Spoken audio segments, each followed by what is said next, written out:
గుడిసెలు వేసుకుంటారు. ప్రభుత్వ జాగాలలో పాపం తెలిసి తెలియక కొన్ని వేసుకుంటారు. బీఆర్ఎస్ గవర్నమెంట్ లో హైదరాబాద్ తో సహా వరంగల్ తో సహా అనేక పట్టణాలలో అనేక ప్రాంతాలలో రాష్ట్ర వ్యాప్తంగా లక్షలాది మందికి మేము పట్టాలు ఇచ్చినాం. బుల్డోజర్లు పెట్టి జేసీబీలు పెట్టి మేము చెరువులలో పూడికెళ్ళి తీస్తే వీళ్ళేమో హైడ్రా అని మన బొందా అని పెట్టి పేదల ఇండ్లు కూడా కొడతా ఉన్నారు. ఆనాడు చెరువు పూడికెళ్ళి తీసిన బుల్డోజర్లు ఇలా పేదల ఇండ్లు కూడా కొడతా ఉన్నాయి. ఇవన్నీ మనం చూస్తా ఉన్నాం. చూసి మౌనంగా ఉందామా, కొట్లాడదామా, ఏం చేద్దాం అనేది మనం ఆలోచించే సమయం వచ్చింది.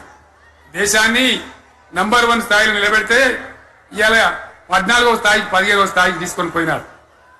నా కళ్ళ ముందన్న గిట్ల జరుగుతుంది, ఇంత మాయల్యమే అవుతుంది, ఇంత మోసం చేస్తారని నేను కూడా అనుకోలే.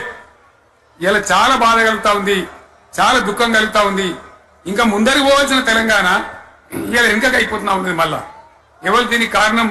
ఈ దుర్మార్గులు కాదా? నిలబెట్టి ఖచ్చితంగా అడగాల్సిన అవసరం ప్రజలకు లేదా?